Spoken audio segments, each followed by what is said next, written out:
Good day. Thank you for joining me today for opening a successful med spa or cosmetic practice. This is Francis Acunzo. I am the CEO and founder of Acara Partners. Today I'm going to talk about Acara's proven business development process when we work with our clients to either open or launch a new business, whether it be a medical spa or a cosmetic practice. There's 3 phases to this process. Let's start with phase 1.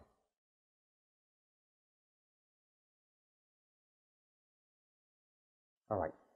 Really, we call phase 1 the feasibility phase, feasibility study, essentially. It starts with your concept development, identifying what is your vision. And your vision is your why. Why are you doing this? And what is it that you're doing? That's your mission. So are you launching a medical spa, a cosmetic dermatology practice, a plastic surgery practice? And then the program. The program takes it down to what we call program components. So in an aesthetic medical practice, program components would include things like injectables, laser skin rejuvenation, non-invasive body contouring programs. So that's your program. The next step is you want to have an envisioning session. Pull together all the stakeholders involved. If you have a medical director or you're the medical director, if your spouse is involved, maybe you've identified a key team member, your manager, come together, spend 3, 4, 5 hours. We do this with our clients when we're about to embark with them on launching a new business. We bring everybody up here to Connecticut, and we all meet to go through an envisioning session. Now, first part of that we just discussed, the vision, the mission, the program components. Next is you want to talk about company culture. Culture is so critical, especially in branding. It's one of the 3 areas of branding that we like to focus on. So discuss how you see the culture. Is it all about safety and care, customer service, giving? Have that conversation right from the start. Then look and talk about names, potential names, and different brand elements. Color, various items that, what does it look like? What does it feel like? Interior design elements which support your brand. Also, begin to identify, or really try to identify, your company's unique selling position. We call it your USP. So you want to be able to identify, why would somebody buy from you the same exact service versus the cosmetic practice down the street? What makes you unique? Is it your reputation? Is it that you're bigger, better? Is it going to be your location? All these things can be unique selling positions. And it's important to know in the beginning what that is, especially when you start looking at your competition and what their unique selling positions are. And then your points of differentiation.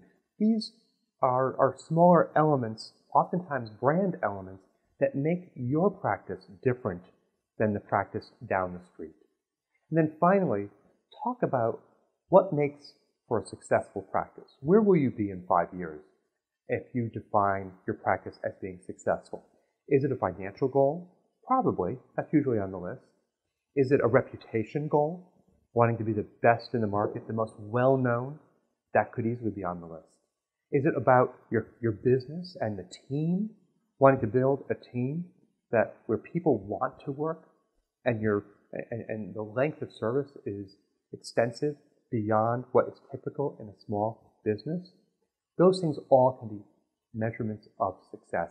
And it's really great to define those in the beginning. Okay, so once you've done the concept, it's time to think. That's looking internally. It's time to look externally, right? Think about your target market. Who is your consumer? What is their profile?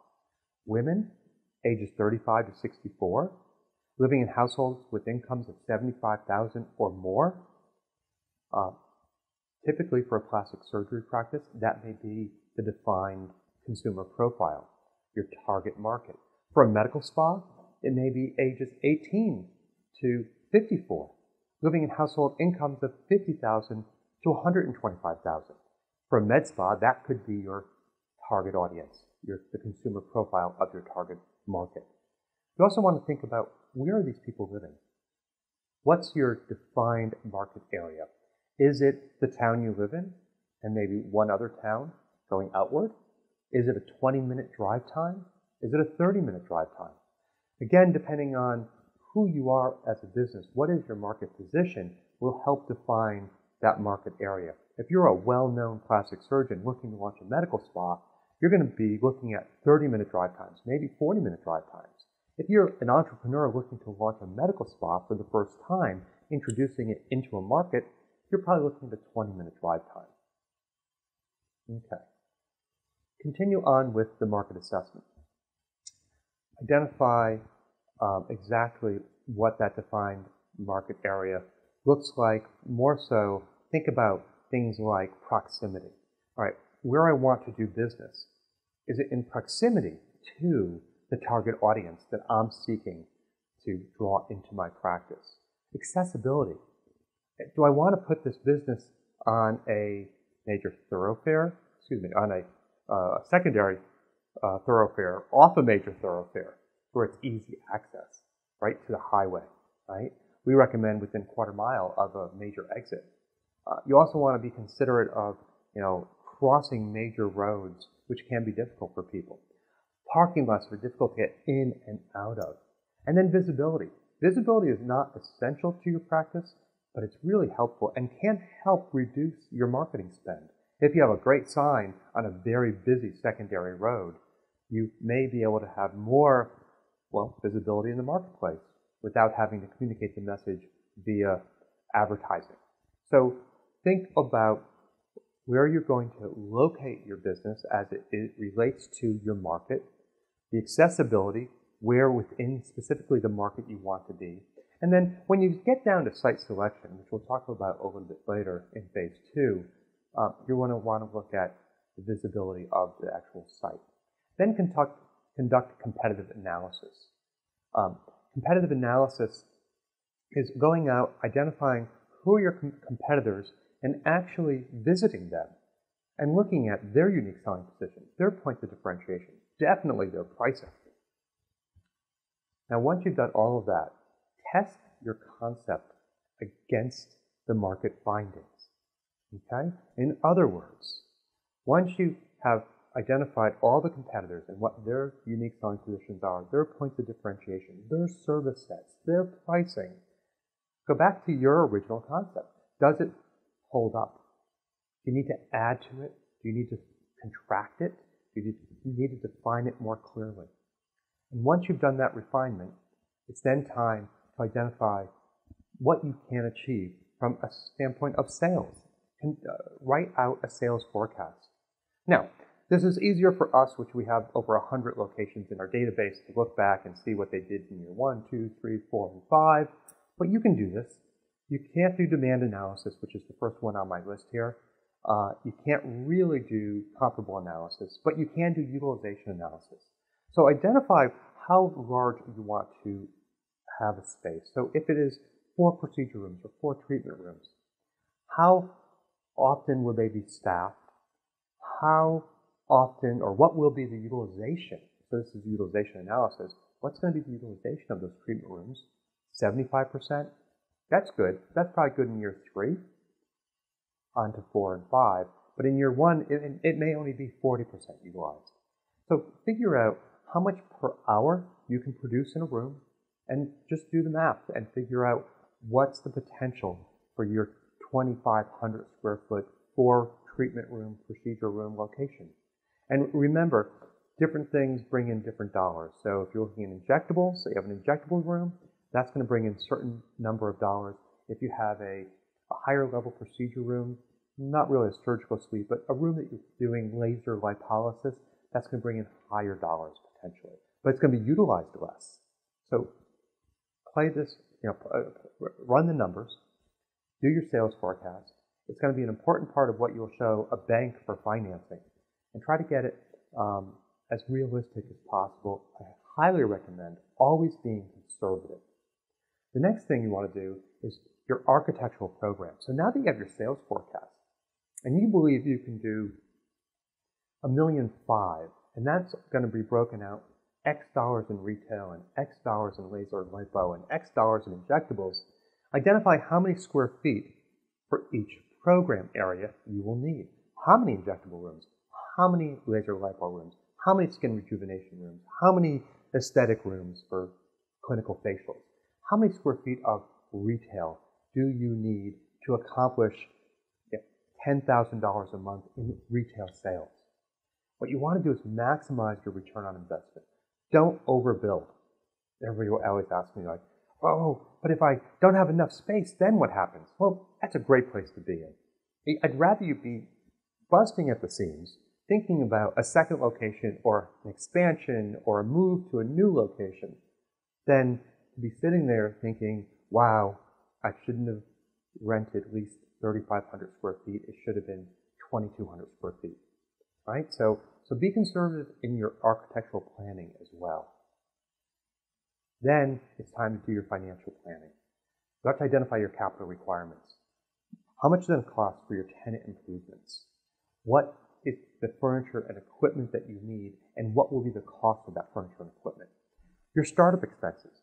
Don't forget, a lot of people forget the startup expenses.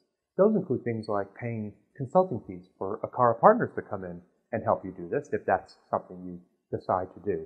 Or your accounting fee, a fee for an accountant, or your attorney to set up the entity and review a lease and things of that nature. You also have your pre-opening rent, potentially, because you can't always time rent to the day you open. You may have things like pre-opening utilities, pre-opening payroll, because you need the team on board and trained before you open your doors. All your supplies, medical supplies, all your retail inventory, that's all part of your startup. And lastly, and most importantly, is working capital. You have to have the money ready to fuel sort of the plane as it goes down the runway to profitability. Right? You need to fund your marketing plan. You need to fund your operating plan. Operating plan are things like your staff at your front desk, you're paying your rent, your utilities, the insurance bill. Okay?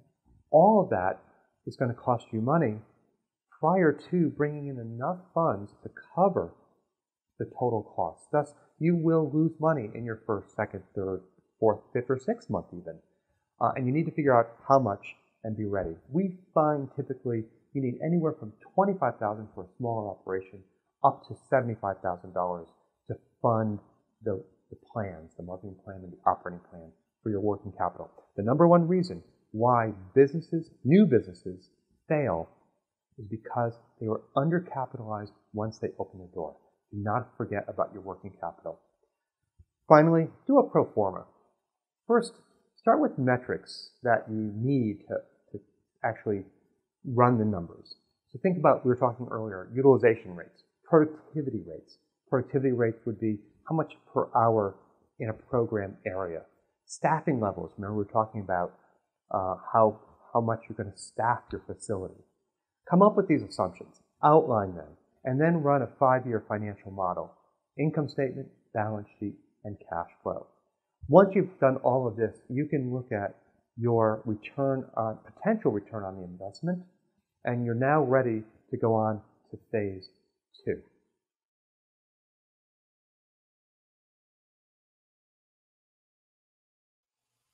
Welcome to phase 2 in opening a medical spa or cosmetic medical practice. Phase 2 has actually 2 components, the business plan and site selection. Let's talk about the business plan. The business plan is fairly standard. And essentially, all a business plan is taking the detailed information you did in phase 1 and summarizing it in a format that a bank would want to see it into a business plan. The summary document should be anywhere from 10 to 15 pages. You always want to have the backup with your concept document, your market assessment, your financial model to back up the summary document. But essentially, the sections of the business plan are what you see on the screen. Executive summary, company summary, products and services listed, market analysis summary, the strategy, management summary, milestones, and a financial summary. Now, high level, 1-page 5-year financial summary of your profit and loss statement, your balance sheet, and your cash flow. There are pretty good online services, if you're doing this on your own, where you can actually pour that information in phase 1 all into an online format that is pretty easy to work with. When we work with our clients, obviously we take phase 1 that we've outlined and developed, which typically is about 125 pages of information, and we pour that into the business plan for our clients. All right, 2 things are happening in phase 2. 1, you're developing your business plan, you're submitting to banks to get approval for your financing. 2, you're working with a commercial real estate broker to identify your site. This is a little cart-horse situation happening here because you don't want to sign a lease on a site until you know you have your financing. Well, you're not going to get your financing until you have your lease signed. So the moment that the bank says, yep, it's a done deal, you are approved, you've gone through underwriting, and you're just waiting for the final documentation and signature, you then go and sign your lease, which is part of the requirements for closing your loan, and then you close your loan and you're all set. So let's talk about site selection. Identify a commercial realtor, somebody that you know you trust, or somebody that a friend or a family member could recommend. Review and then analyze locations. Your final criteria for a location is going to be the proximity to the market, the accessibility to the location, and potentially the visibility. We mentioned this in phase 1, these 3 things. Very critical to having a successful business. Here's the thing. This is the one decision that you can't change. Everything else, how you're doing your marketing, the team that you hire, the service offerings, all of it can be changed if it's not working. Your location, signing a 5-year lease, moving in, that can't change. So you have to make sure that you do this right. You also want to look at adjacencies. You know, do you want to be next to a Whole Foods, a Starbucks, a Panera Bread? Yes, yes, and probably yes. Do you want to be next to the local deli? Maybe not. Do you want to be in a medical office building? Possibly. Depends on who you are and what you're doing. Is it a med spa? Is it a plastic surgery practice? Is it a dermatology practice? And then, of course, everything comes down to money, right? What's the cost? Is it $18 a square foot? Is it $35 a square foot? Can you afford $35 a square foot? Well, if you're doing higher level surgical procedures, maybe you can. If you're doing more mid-priced medical spa type procedures, maybe you should be careful and look at a lower price point. Or maybe you're looking at a very highly visible location in a mall, and it's worth paying $35 or more per square foot because you know you're going to get the return on that investment. The lease rate, the money you put out for your rent every month, almost becomes part of your marketing spend. So phase 2 is very, very important. It's a little bit less involved than phase 1 as far as the planning is concerned. It's putting together your business plan, submitting it to the banks, working with a realtor to identify a great location that works for your business, that positions and aligns with your business. And then you're ready, once you have these 2 things in place, the money and the site, to go on to phase 3, which is the implementation of the plan.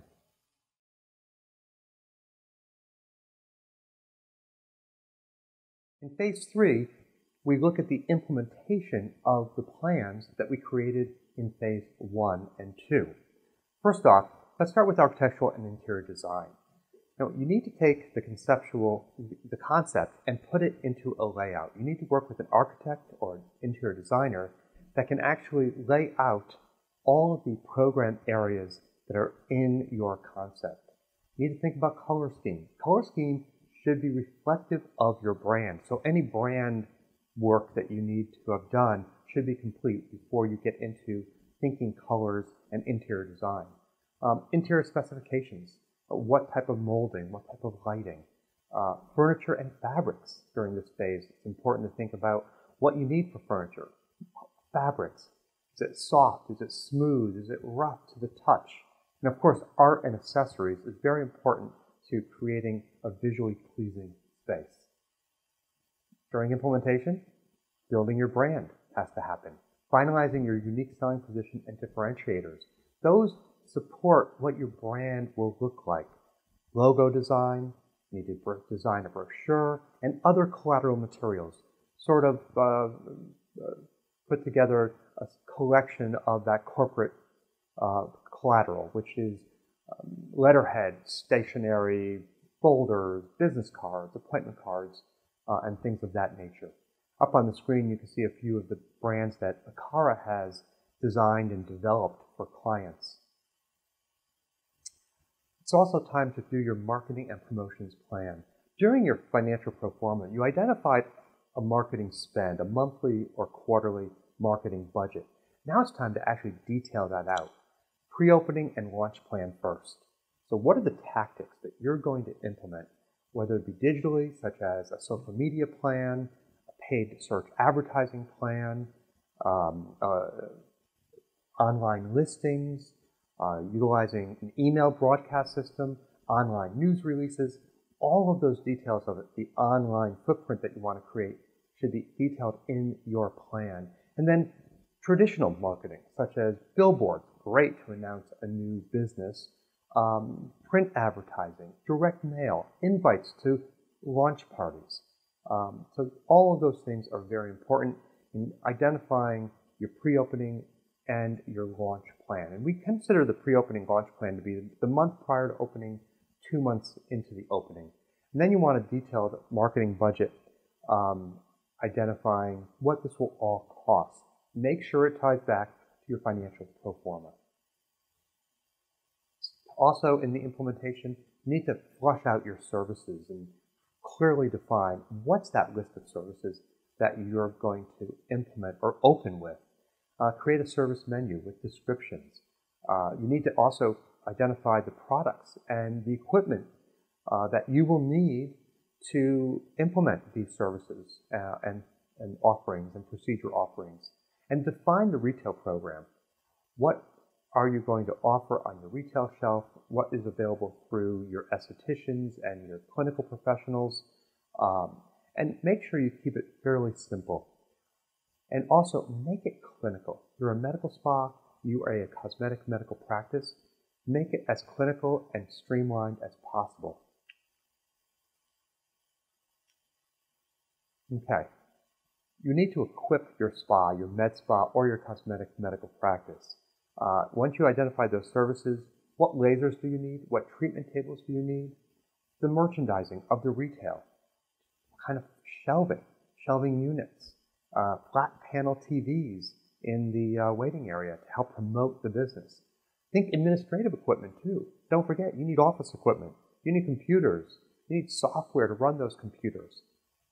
Also, just as an aside, Acara actually has a preferred vendor program.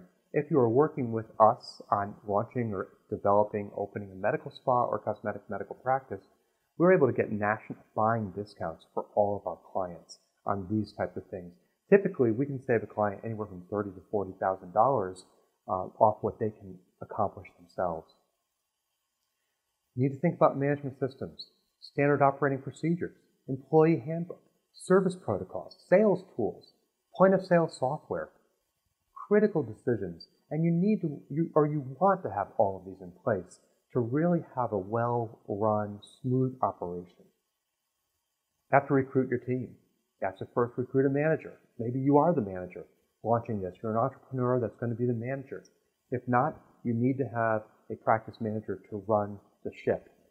Then the team. Front desk, administrative team has to be recruited and hired, and your clinical team, estheticians, nurses, physicians, and of course, training, very important. All right, now it's time to conduct the opening. You're about to launch your new business. Think in terms of allowing yourself time for setup.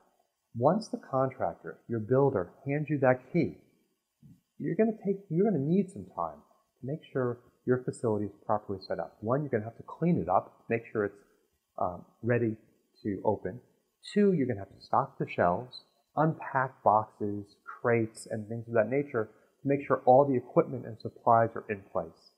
You also have to have training, non-clinical training, customer service training, management training, sales training for your entire team, lead capture training.